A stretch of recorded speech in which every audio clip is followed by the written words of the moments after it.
안녕하십니까. 이번 시간엔 급탕설비에 대해서 살펴보도록 하겠습니다.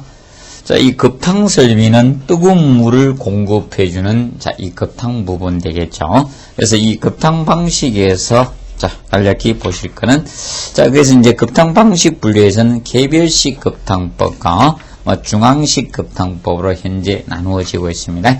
개별식은 순간 온수기, 저탕형 탕비기, 그 다음에 기수혼합식 탕비기, 이 세 가지를 보통 개별식이라고 하죠.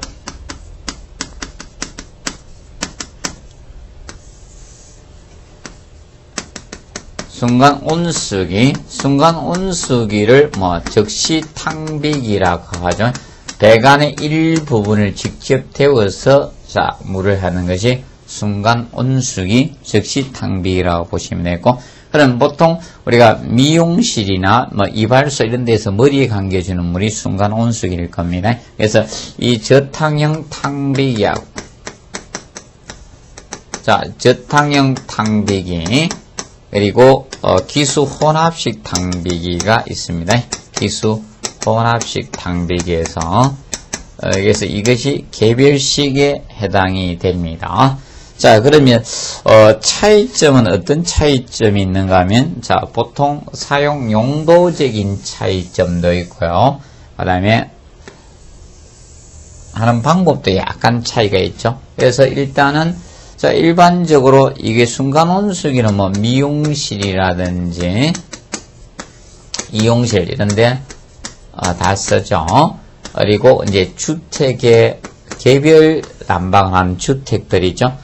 주택의 욕조라든지 싱크대 이런 데 공급되는 물들이 바로 이 순간 온수기에서 공급된다고 보시면 되겠습니다. 그래서 간략히 보시면 됩니다. 욕실 같은 데 공급되는 게 이런 데것이 바로 순간 온수기입니다.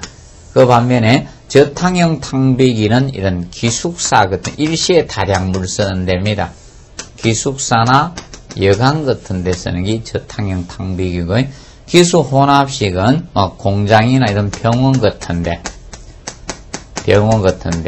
이런 데 쓰는 것이 기수 혼합식입니다. 그래서 전기를 물속에 풀어넣어서 데우는 방식이 됩니다. 그래서 이 순간 온수기는 그래서 알아두실 것이 보통 전기나 가스를 가지고 배관의 일부분을 직접 데우는 방식이 됩니다. 그래서 직접 데우는 방식이기 때문에 이 순간 온수기는 기본적으로 알아둘 것이 얘는 가열 온도는 높이 가열은 안 됩니다. 배관을 탕전을 열어야지만 가열되니까 60에서 70도씨 밖에 안 돼요. 비등점 끓는 점에 가까운 온수는 얻을 수가 없습니다. 이 정도 밖에 안 됩니다. 물이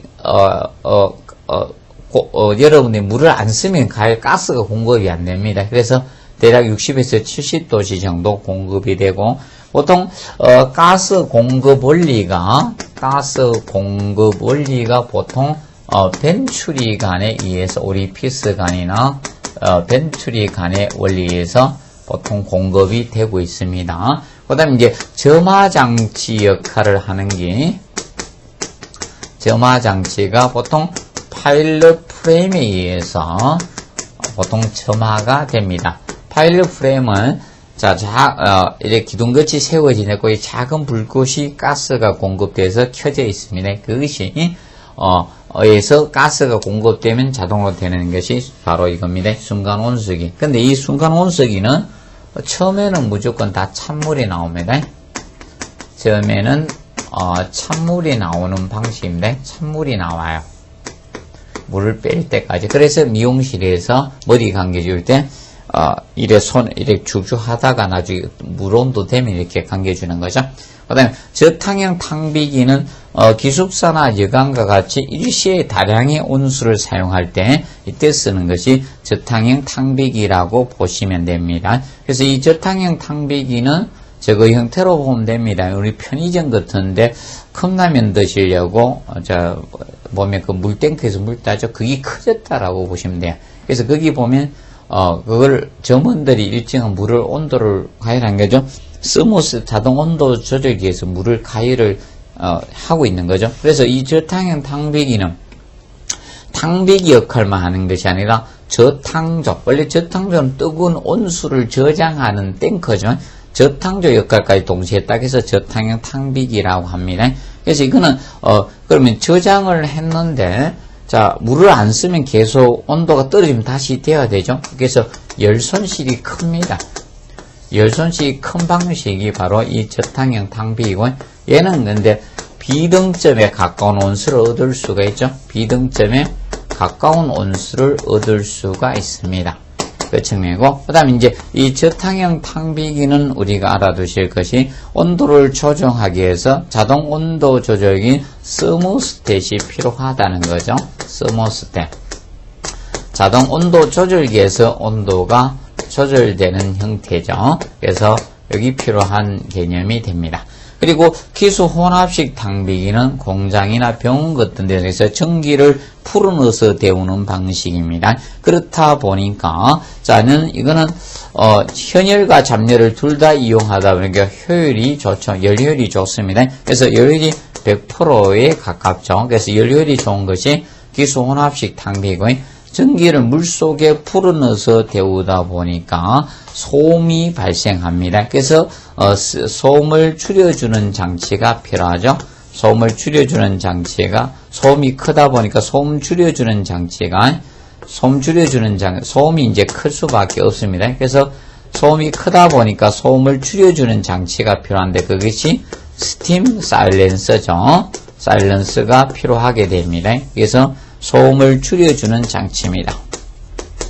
장치가 필요하다는 측면 간단히 기억하시고, 자, 중앙식 급탕법은 한 장소에 급탕장치를 설치해서 배관위에서 각 건물로 공급을 해준 걸 보통 중앙식 우리가 급탕 방식으로 보고 있죠. 중앙식. 그러면 중앙식은 직접 가열식과 간접 가열식 두 가지 개념으로 나누어지고 있습니다. 중앙식은. 그래서 직접 가열식과 중앙식은 직접 가열식 그리고 간접 가열식 이 두 가지 측면이 있습니다. 간접 가열식. 그러면 직접 가열식의 경우는 직접 가열하는 방식이죠. 보일러에서. 그래서 직접 가열식과 간접 가열식의 차이점은 무슨 차이점인가 하면 가열 위치에 따라서 분류를 하고 있다는 거다. 가열 위치.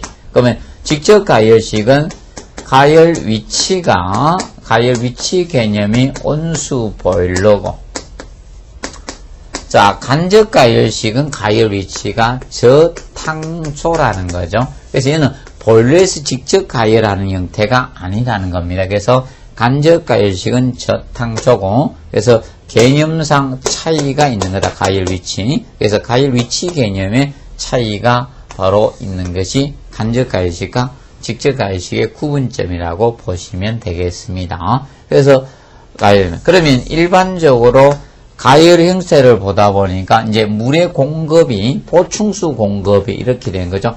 직접 가열식은 팽창 탱크, 보통 중력 탱크라고도 하는데 팽창 탱크에서 급수관을 타고 보통 보일러에 공급이 됩니다. 온수 보일러에 급수가 됩니다. 새로운 물이 공급되면서 팽창 탱크의 압력이 보일러에 가해지는 형상이 직접 가열식입니다. 그 반면에 간접 가열식은 이 팽창 탱크 물에 팽창이 이상을 흡수해주는 팽창 탱크가 팽창관 설치하죠. 그래서 이때 급수가 얘는 어디 되는 저탕조에 공급이 되는 거예요. 저탕조. 그래서 이 급수가 됩니다. 그러면 물을 여기는 보일러에서 끓이고 얘는 저탕조에서 끓이죠. 그래서 이제 저탕조의 보일러는 전기를 공급해주는 역할만 가열 코일을 설치해야 됩니다. 그래서 이 직접 가열식의 경우가 여기서 직접 물을 가열하는 게 이 스케일이 요거는 보일러의 온수 보일러에 발생하는 게 스케일 발생이 온수 보일러에 발생이 되고, 그 반면에 얘는 스케일이 저탕조에 생기죠. 보일러는 거의 생기지 않습니다. 저탕조에서 스케일 발생이 생기는 겁니다.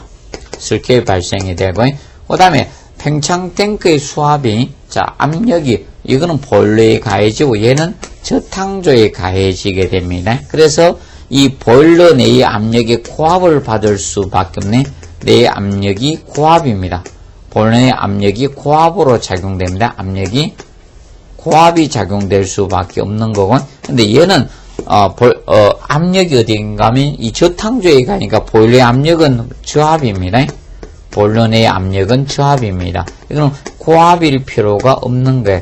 이거는 압력을 많이 받아야 될 것은 저탕조에서 압력을 받는 겁니다. 그래서 구분을 해 두시고, 그 다음에 얘는 보일러가, 자, 급탕용 보일러하고 난방용을 따로따로, 보일러에서 직접 물을 가니까 급탕용, 난방은 난방용대로 가열됩니다. 그런데 간접가식은 보일러의 역할이 전기를 만들어서 가열 코일에 공급해 주는 역할이에요. 이거는 저탕조만 2개 있으면 되는 겁니다. 그래서 간접가식은 난방용 가지고 급탕까지 가능한 형태라고 보시면 되겠습니다.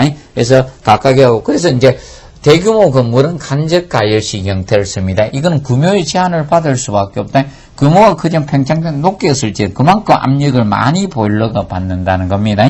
그렇기 때문에 중소규모 건물에 직접 가열식을 쓰는데 대형 건물은 간접가열식을 쓸 수밖에 없는 겁니다.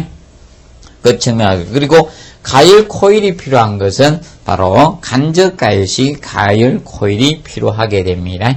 그리고 압력을 많이 받는 직접 가열식의 보일러의 수명은 짧고, 보일러는 간접 가열식의 보일러의 수명이 길 수밖에 없는 겁니다. 그래서 간략히 비교해서 접근을 해 두시면 됩니다. 특히 간접 가열식은 가열 코일이 필요한데, 가열 코일은 보통 항동관 이런 것이 적합하다 보시면 되고요. 그래서 일반 연간이나 연간은 열에 약하기 때문에, 그리고 강간은 녹슬기 쉽기 때문에, 수명이 짧기 때문에 간접 가열식의 가열 코일로 부적당하다라고 보시면 되겠습니다. 그래서 간단히 비교해서 우리가 정리를 해 두시면 됩니다.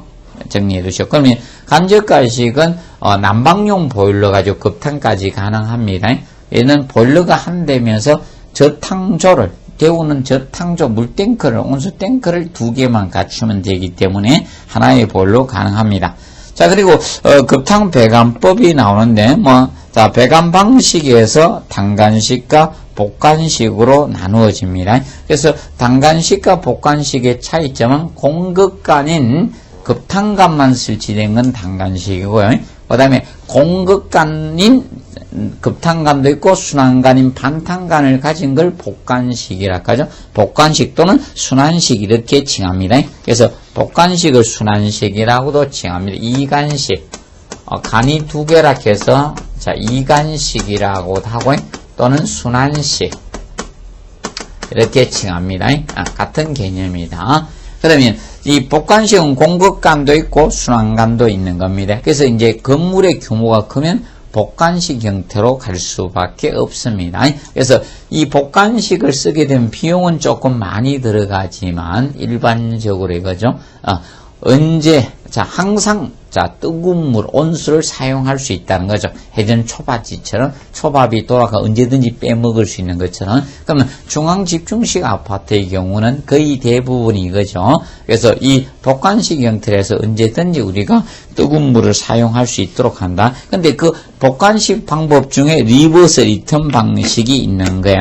그래서, 공급관의 반대로 순환관, 역배관에서 자, 온수의 유량을 균등히 분배할 목적으로 역배관하는 형태라고 보시면 돼요. 역행식에서 반탕관을 순환관을 설계하는 겁니다. 그렇다 보니까 공급관 길이나 순환관 길이가 거의 유사합니다. 그렇다 보니까 일반 복간식보다는 이 배관의 길이가 길어지는 특징이 있는 것이 바로 리버스 리턴 배관 방식입니다. 그래서 리버스 리턴은 일반 복간식보다 비용은 조금 더 많이 들어간다. 그런데 목적은 온수의 유량을 균등히 분배할 목적으로 사용을 한다는 점 우리가 알아두시고, 그다음 팽창관.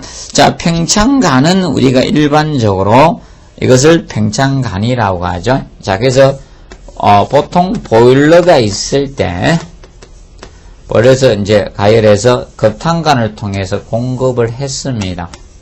그러면 자, 이게 급탕전이 있습니다. 고탕전이 있을 때, 자, 뭐 중간 생략하고 합시다. 그러면 이게 이제 급탕수직간이요. 급탕수직간이고, 자, 이것이 급탕수평간입니다. 급탕수평간.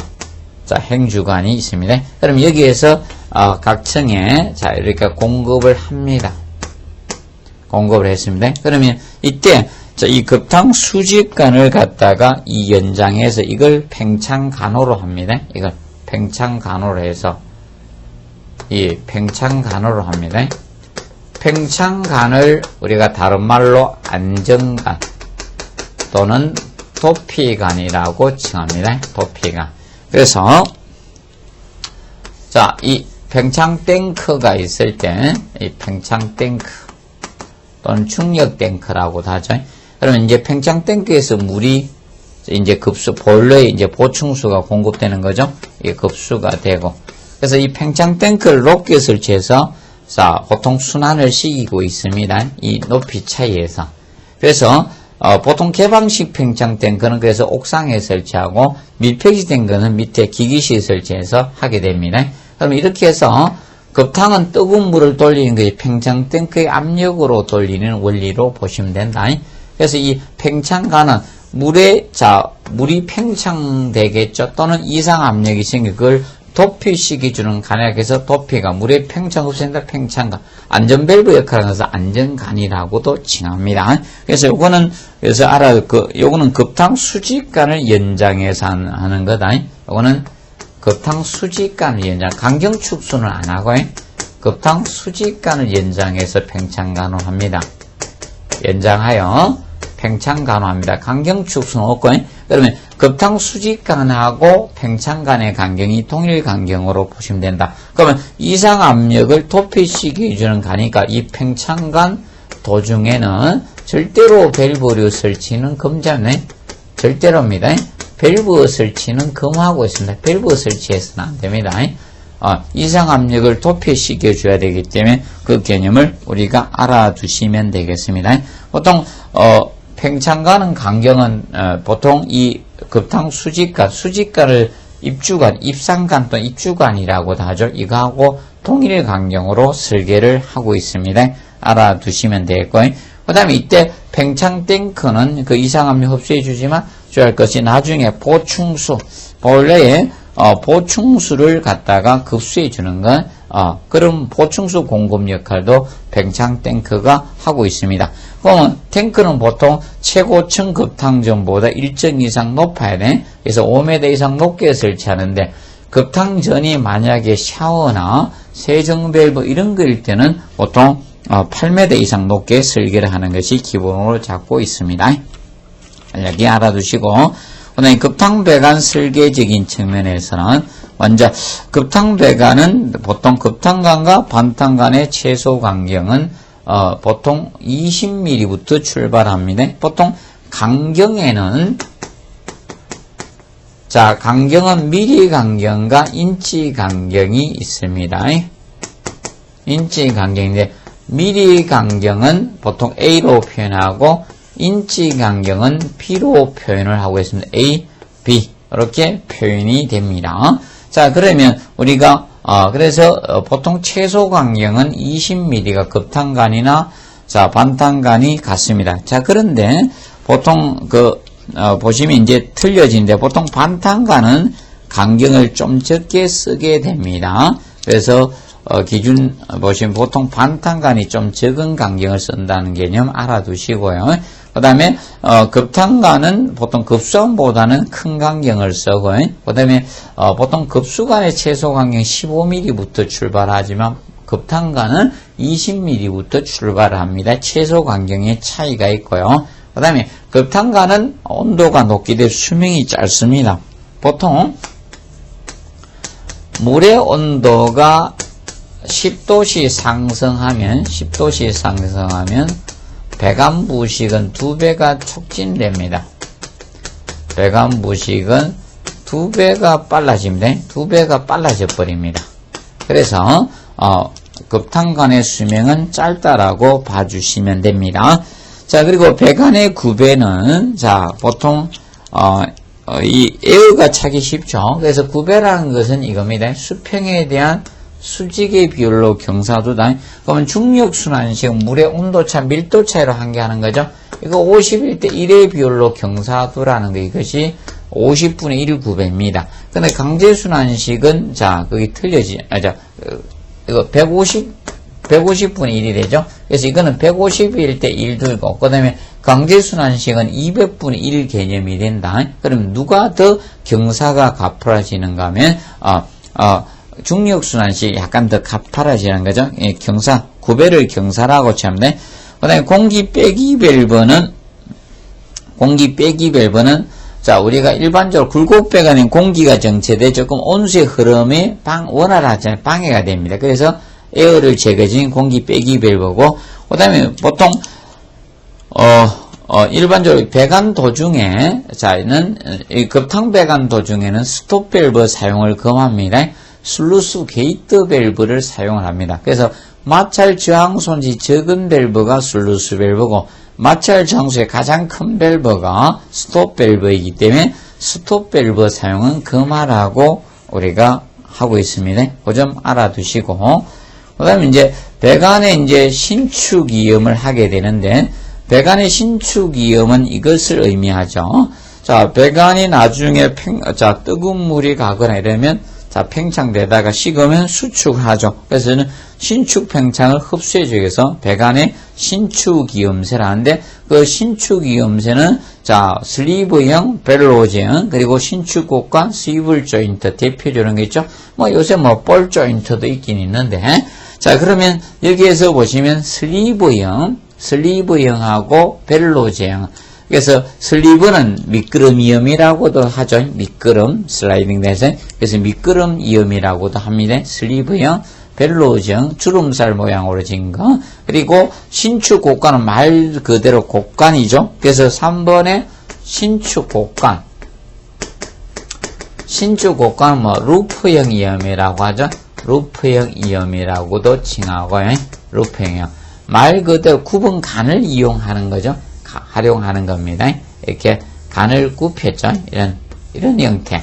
이런 굽은 간을 이용한 것이 신축 곡관이고, 근데 신축 곡관은 보통 옥의 고압배관 쪽에 많이 쓰는 것이 바로 신축 곡관 루프형이죠. 근데 이거는 보통 신축이 하다 보니 이 간이 굽혀다 보니까 이 장소가 공간이 넓어야 됩니다. 그래서 협소한 장소에는 쓸 수 없다는 게 신축 곡관이고, 근데 누수의 우려는 가장 적은 것이 신축 곡관이라고 보면 됩니다. 그리고 스위블 조인트는 2개 이상 엘보를 사용한 거죠. 나사 이음 부분에서 신축을 흡수해 주는 것이 신축 곡관 루프형, 그 반대 개념이죠. 얘는 포압에 사용되는 반면에 스위블 조인트는 저압에 사용하죠. 스위블 조인트. 이거는 누수의 우려가 제일 큽니다. 스위블 조인트는, 이거는 그래서 저압배관, 이거는 그래서 고압배관 쪽에 사용되고, 이건 고압배관 쪽이고, 얘는 저압배관 쪽에 사용되는 거죠. 저압배관에 사용되고, 그리고 이거는 누수의 우려가 없죠. 누수의 우려가 가장 적고, 근데 이거는 누수의 우려가 제일 크죠. 누수의 우려가 제일 큰 겁니다. 가장 큰 것이, 자, 스위블 조인트입니다. 그래서 이제 스위블 조인트는 우리가 알아두실 것이 저런 데 많이 써요. 방열기 주위 배관 쪽이나 이런 데 쓰는 것이 바로 스위블 조인트라고 보시면 되겠습니다. 그런데 이제 신축 이음새는 설치 거리는 강간이나 동간에 따라서 달라집니다. 강간과 동간. 그래서 강간은 보통 30m 이내마다 두고요. 그리고 요거는 20m 이내마다 신축 이음새 설치 거리는 각각 차이가 있습니다. 구분 좀 해두시면 되겠습니다. 정리하고 가두시면 되겠습니다. 그 정도 보시고, 그 다음에 이제 우리가 이제 배관 공사가 완료가 되면 수압 시험을 먼저 실시를 해줘야 됩니다. 배관 공사가 완료가 되면 자, 이제 수압 시험을 하고 나서, 그 다음에 이제 피복 공사는 배관 피복 공사가 이루어지게 된다는 점, 피복공사는 수압시험 후에 피복공사는 이루어지는 점을 자 기억을 해 두시면 되겠습니다. 이렇게 정리하시고요. 그 다음에 4장의 배수 및 통기설비를 보도록 하겠습니다. 배수하고 통기설비. 자, 그래서 이 배수 및 통기설비에서는 자, 우리가 급수나 급탕을 해가 이 사용한 물을 갖다가 버리는 걸 해야 되겠죠? 그것이 배수설비고요. 빨리 신속히 건물 밖으로 배출하는 게 배수설비고, 그 다음에 통기설비는 그 배수의 흐름이 원활하게 되도록 공기를 공급하거나 또는 봉수보호 목적 공기를 공급해 주게 됩니다. 이렇게 기억하시고, 그러면 거기에서 배수 및 통기설비와 관련돼서는 거기 첫 번째 중수도 시스템이 나오는데, 자, 이 중수도라는 것은 하수를 갖다가 재처리해서 공급해 주는 걸 우리가 중수라고 칭합니다. 중수도 설비라고 합니다. 그래서 이 중수는 하수를 재처리해서 공급해 주는 거로서, 하수를 재처리해서 공급해 주는 게, 자, 이 중수네. 근데 중수는 뭐, 이 정도로 기억을 해 두십시오.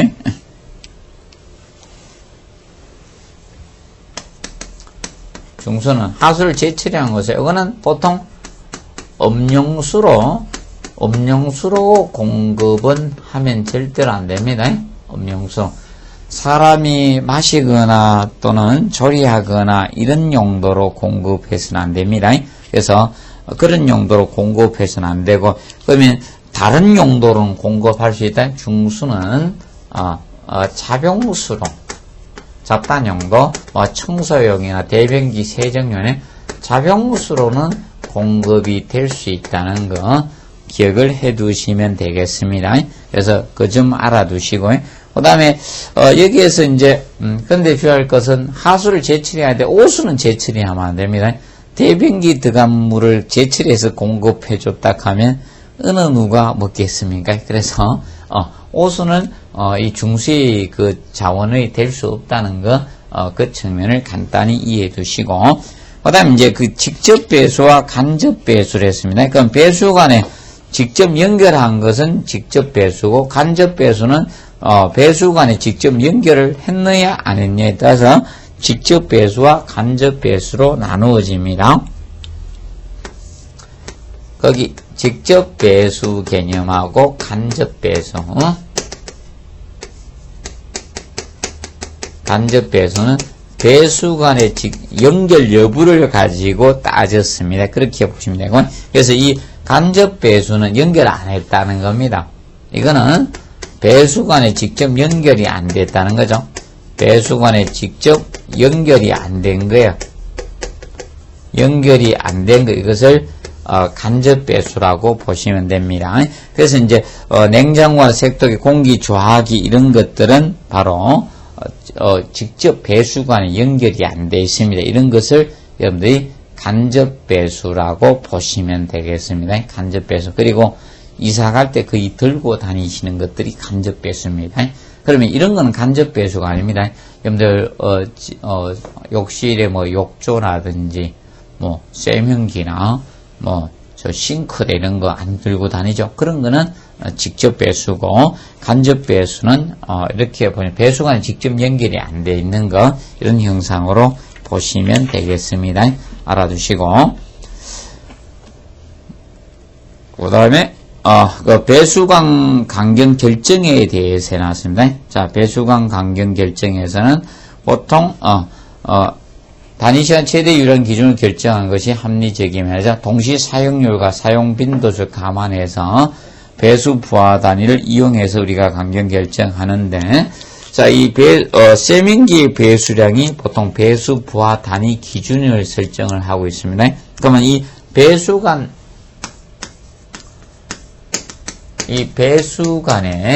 이 배수관에 의한 강경 결정 요소로서는 보통 이런 것들이 그 요소에 해당이 됩니다. 첫째로 배수 부하 단위가 강경 결정 요소로 작용이 됩니다. 그래서 배수 부하다리 큰 것들은 강경을 크게 설계합니다. 그리고 그 기구에 보통 순간 최대 배수량이 강경 결정 요소가 됩니다. 순간 최대 배수량이 많으냐 적으냐 이것이 강경 결정 요소에 해당이 된다고 보시면 되고요. 자, 그 다음에 이제 측면상 봐두실 것이 무엇인가 하면 자, 이런 것이 영향을 줍니다. 그리고 배수 간의 구배가 영향을 줍니다. 구배가 자 완만해지면 강경을 크게 해야 되고 구배를 가파르게 하면 이제 강경이 좀 적을 수 있죠. 강경에 따라 구배가 달라질 수가 있습니다. 그리고 그 사용 기구수가 영향을 줍니다. 기구수, 위생기구수, 그리고 이제 동시 사용률 이런 것이 강경 결정에 영향을 주는 요소라고 보시면 되겠습니다. 근데 위생기구 크기는 관계가 없습니다. 기구수는 영향을 주지만 기구수가 많으면 우리가 강경도 크게 하는 것이 기본이 됩니다. 그리고 배수관은 뭐 최소 9배 해놨는데 자, 배수관의 구배는 일반적으로 구배는 경사 두는 걸 구배입니다 하고 칭하죠. 그래서 보통 옥내배수는 유속은 0.6에서 1.2m/s 초당 우리가 설계를 보통 하는 것이 기본 원칙입니다. 2번에서. 그런데 보통 이런 경우는 약간 달라집니다. 기름기나 또는 고형물질이 함유되어 있을 때 고형물질 이런 것이 함유된 경우는 막히기 쉬워요. 포함하고 있을 때 이럴 경우는 1.2m/s 이상으로 보통 설계를 해줍니다. 약간 빠르게 설계를 해주셔야 될 거예요. 구배는 50분의 1에서 100분의 1이 표준 구배가 되는데 자, 이 표준 구배는 우리가 대략 그 중에 되는데 강경에 따라 구배는 달라집니다. 나중에 자, 그 배수관의 강경하고 이 구배의 관계, 경사를 두는 관계는 둘이 무슨 관계에 성립되는가 하면 두 개가 반비례 관계가 성립이 됩니다. 반비례. 그러면 강경이 커지면 구배는 완만해집니다. 근데 강경이 적어지면 구배는 커집니다. 이렇게 보시면 돼요. 강경과 구배의 관계는 서로 반비례의 관계다.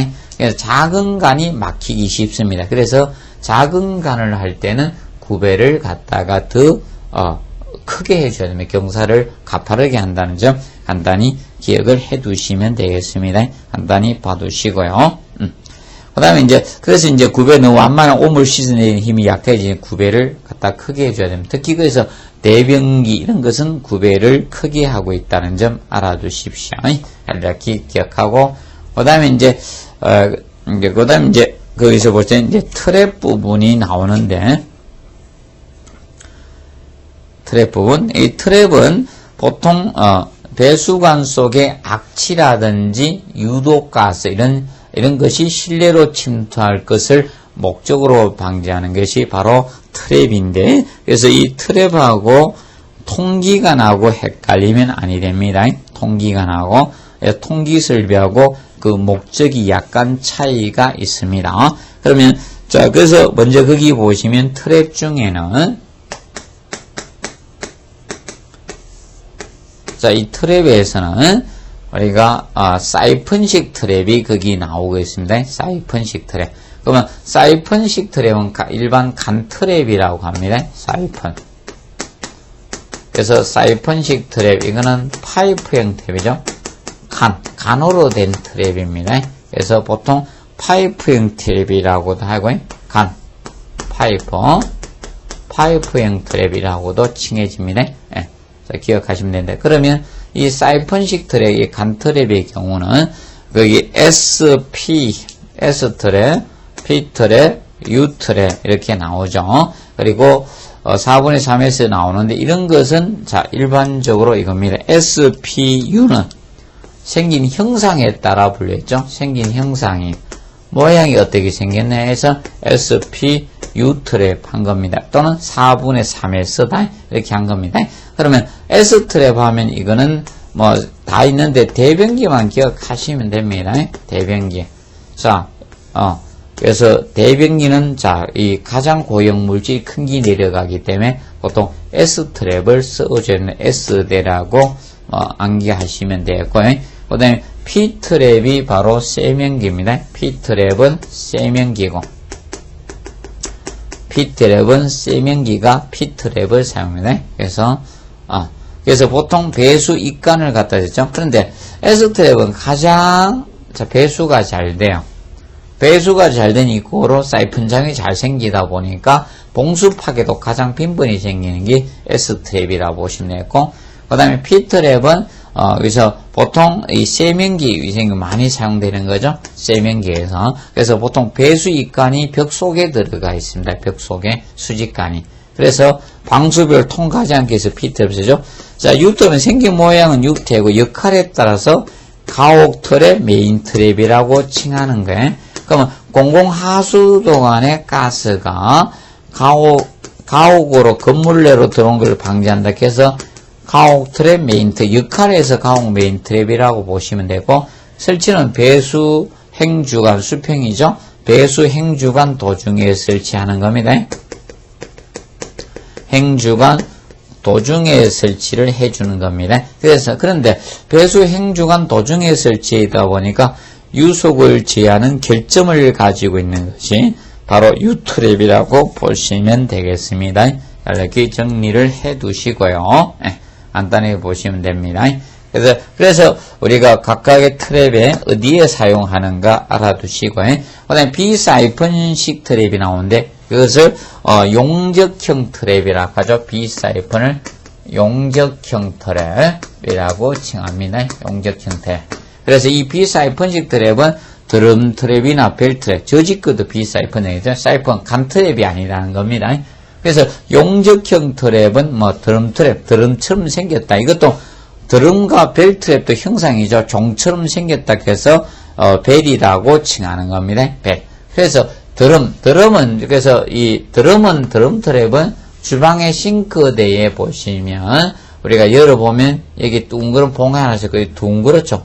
통처럼 원통처럼. 그래서 드럼 트랩이라고 하죠. 주방 싱크대 또는 개수대라고도 하죠. 사용되는 게 드럼 트랩이고, 그다음에 벨 트랩은 욕실 바닥 같은 바닥 배수에 쓰이는 것이 벨 트랩이라고 보면 된다. 그래서 구분해 두고, 그다음에 이제 저직기는 이거는 다른 기능을 추가한 걸 저직기라고 하죠. 저직기적인 측면은 저직기형 트랩은 자, 이 트랩 기능에다가 트랩 기능 플러스 알파 다른 기능이 추가적으로 더 들어간 겁니다. 그래서 트랩 기능에다가 이물질 다른 물질을 갖다가 이물질 분리 제거 기능이 추가된 거죠. 제거 기능이 추가로 더 들어간 것이 바로 이 저직기가 됩니다. 그러면 이 이물질 분리 제거 기능에 따라서 자, 거기 뭐 그리스다, 가솔린이다, 샌드다, 헤어다, 플라스트다 이렇게 들어가는 거는 앞에다 그 제거 분리 제거 기능이 들어가는 거라고 보시면 되겠습니다. 그래서 대표적으로 그리스가 기름기 제거 기능이죠. 그래서 호텔 주방이 바로 여기에 해당이 된다고 하는데 그리스 저직기라고 보시면 된다. 호텔 주방은 엄청난 요리를 해야 됩니다. 그래서 호텔 주방은 설계 시부터 호텔 주방으로 설계가 되다 보니까 여기는 그리스 트랩, 그리스 저직기가 설치됩니다. 이것은 제거 분리 이물질 분리 제거 기능이 무엇이냐에 따라서 그 명칭이 부여됐다라고 보시면 되겠습니다. 정리를 해 두시고요. 그다음에 이제 트랩의 봉수 파괴 원인과 방지 대책이 나오는데 자, 자기 사이펀 작용. 자기 사이펀 작용. 원래 사이펀 작용은 물이 낮은 곳에서 높은 곳으로 흐르려고 하는 현상을 우리가 사이펀 작용이라 하죠. 그 현상을 가장 먼저 발견한 사람이 사이펀이라는 사람이 발견해서 사이펀 작용 현상이라고 붙였습니다. 그래서 이거는 일시에 다량의 물을 배수했을 때 우리가 꽉 차서 만수 상태 흘러서 파괴되는 것이 보통 이것이 보통 사이펀 작용이라고 자기 사이펀 작용이라고 보면 돼. 이거는 일시에 이 다량의 물을 배수해서 보통 이 만수 상태로 꽉 차서 흐르니까 만수 상태로 우리가 흐를 때, 만수 상태로 흐를 때, 그래서 사이픈 현상에서 사이픈간 형성이 그대로 빠진 현상입니다. 그래서 이게 자기 사이픈 원리를 활용하는 거죠. 그래서 여기 물이 있을 때 사이픈 작용, 여기 꽉 차서 이렇게 호스 가지고 이렇게 빼낸 거 아닙니까? 호스 가지고 쭉 빨아당기면 요 물이 쭉 올라오잖아요. 이게 사이픈 작용이죠. 사이픈 현상. 지 스스로 되는데, 그런데 그래서 이걸 응용해서 이거 호소하지 말라고 만들어 놨던 게 이건데,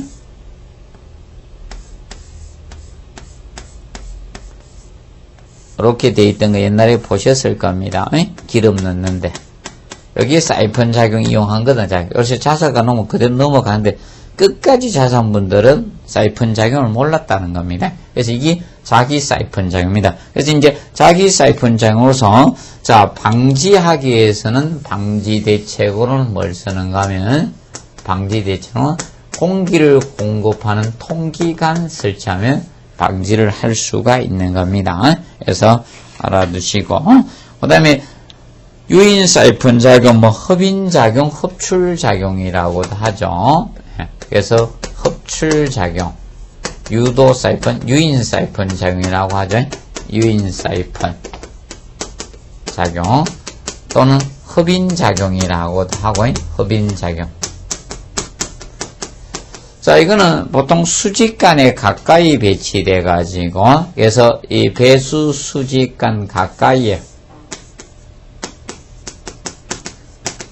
배수 수직간 이 가까이 위생기구가 이래서 세면기가 여기 이렇게 배치되어 있다는 겁니다.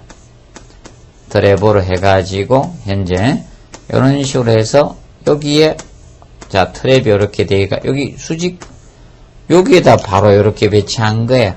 그럼 여기 이제 물이 이렇게 고여 있거든.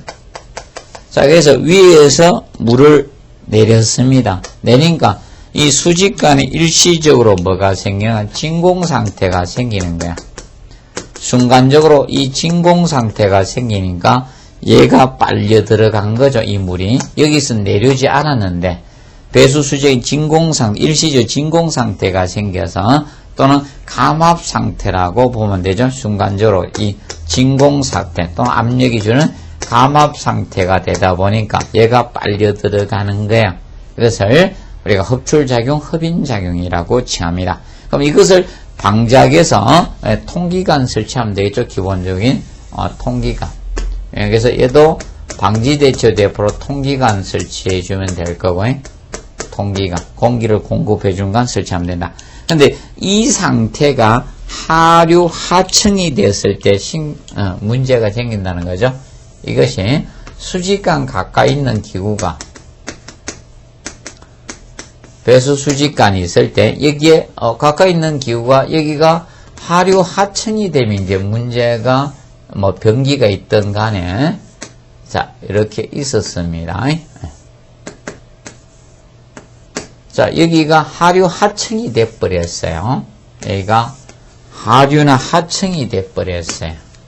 하류기구나 하층기구가 됐을 때 그런데 여기에 제일 하류라고 봅시다. 하층. 그럼 여기에 물이 흘러가고 있는데 아니면 딴 데 내려서 이제 대로 양쪽에서 이렇게 이어서 내려오고 이러다 보니까 그럼 여기가 압축되니까 역압에 의해서 압력이 커지죠. 이게 실내로 물이 분출을 하는 현상, 이것을 분출 토출 작용이라고 칭합니다. 또는 역사이펀 작용이라고 하죠.